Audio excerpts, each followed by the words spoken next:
Good morning everyone. Today I am going to talk about repetitive ankle sprain injuries.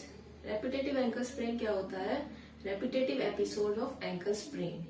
अब ankle sprain की बात करें तो ankle sprain क्या होता है?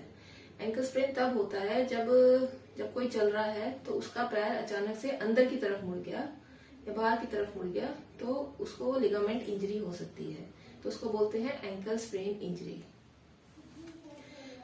तो इसके ये किसी भी एज ग्रुप में हो सकता है, किसी को भी हो सकता है और कभी भी हो सकता है। लेकिन मोस्ट कॉमन किन लोगों में होता है, जैसे कि एथलीट्स, जो लोग बास्केटबॉल खेलते हैं, अगर वो जैसे बास्केटबॉल करके उनका लैंड ऐसे करेंगे कि किसी अबनॉर्मल पोजीशन में वो करेंगे लैंड, तो एंकल स्प्रेन इंजरी हो सकती है। Hockey players, runners, football player, इन सब में बहुत कॉमन है। लेकिन आम जनता में भी बहुत कॉमन है, जैसे कि चलते चलते कोई अनइवन सरफेस आ गया, उस पर पैर मुड़ गया तो एंकल स्प्रेन हो सकता है। जो लोग ट्रैकिंग करते हैं उनको एंकल स्प्रेन हो सकता है। सीढ़ियों से नीचे उतरते वक्त पैर मुड़ गया तो एंकल स्प्रेन हो सकता है।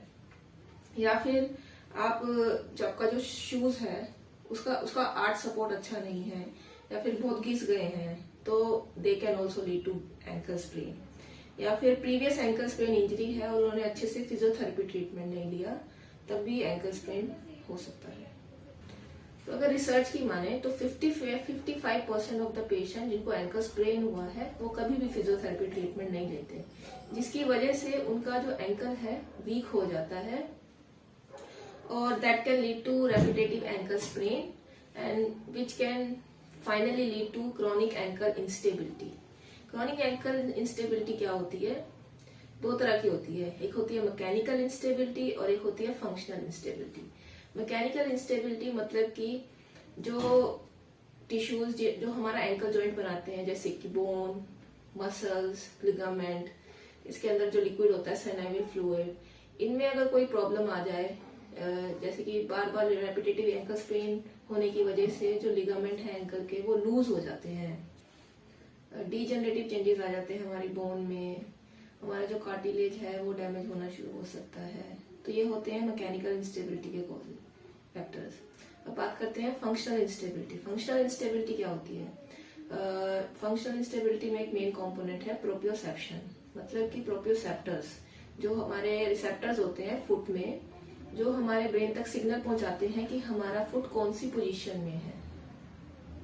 तो अगर ये रिसेप्टर्स नहीं होंगे तो क्या हो सकता है, जैसे कि अगर हम प्लेन सरफेस पे चल रहे हैं और अचानक से कोई अनइवन सरफेस आ जाता है तो हमारा पैर मुड़ता है, ठीक है। तो फिर जब वो मुड़ रहा होता है तो ब्रेन तक सिग्नल जाता है कि हमारा पैर मुड़ रहा है, तो ब्रेन अपने आप उसको ऑटोमेटिकली बैलेंस करने की कोशिश करता है, सीधा करने की कोशिश करता है। लेकिन अगर ये रिसेप्टर्स ही नहीं होंगे जो ब्रेन तक सिग्नल पहुंचाएंगे तो वो सीधा हो ही नहीं पाएगा, बैलेंस नहीं कर पाएगा और हमारा पैर मुड़ जाएगा और एंकल स्प्रेन हो सकता है। तो फिर अगर अभी हम उसकी ट्रीटमेंट की बात करें तो उसका ट्रीटमेंट क्या होता है? इमीडिएट ट्रीटमेंट में प्राइस प्रोटोकॉल हम यूज करते हैं। प्राइस का मतलब क्या है? P for protection, R for rest, I for ice, C for compression and E for elevation. Ice and compression से जो हमारा स्वेलिंग हुआ है और ब्रूजिंग है वो कम होता है, एंड एलिवेशन से वो फर्दर स्वेलिंग को वर्सन करने से रोकता है। अब इसकी रिहेबिलिटेशन मतलब कि आफ्टर जब कोई पेन नहीं रहा, स्वेलिंग नहीं रही, तो आफ्टर दैट रिहेबिलिटेशन में क्या क्या चीजें होनी चाहिए अगर आपके फिजियोथेरेपी ट्रीटमेंट में? फर्स्ट कि फुट प्रोप्रियोसेप्शन रिहेबिलिटेशन, उस पर वर्क करना होना चाहिए। Static balance, dynamic balance, work on the entire chain, मतलब कि फुट पे तो वर्क करना है, साथ में नी और हिप पे भी वर्क करना है, and also the muscle strengthening rehabilitation. ठीक है, ये हुआ ट्रीटमेंट। अब कॉम्प्लिकेशंस की बात करें तो जो रेपिटेटिव एंकल स्प्रेन इंजरी से अर्ली एज में ऑस्टियोआर्थराइटिस हो सकता है ना, आपका स्पोर्ट्स है, गेम इफेक्ट हो सकता है, आपका जो लिगामेंट्स हैं वो लूजन हो सकते हैं, रेंज ऑफ मोशन एंकल की कम हो जाएगी, it can also affect our hip and knee, proprioceptor defects आएंगे, it also affects our walking, jumping, daily living activities. So what's its prevention to prevent repetitive ankle sprain injury?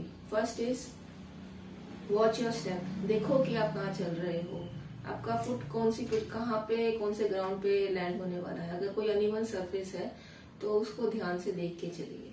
Second is conditioning and strengthening, जो आपके foot के around के muscles हैं, ligament हैं, उसको strengthen कीजिए ताकि आपको वो फुट को अच्छा कंट्रोल दे सके।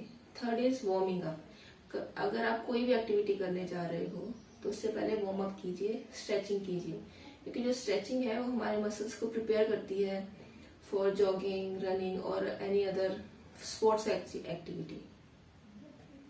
Thank you for watching.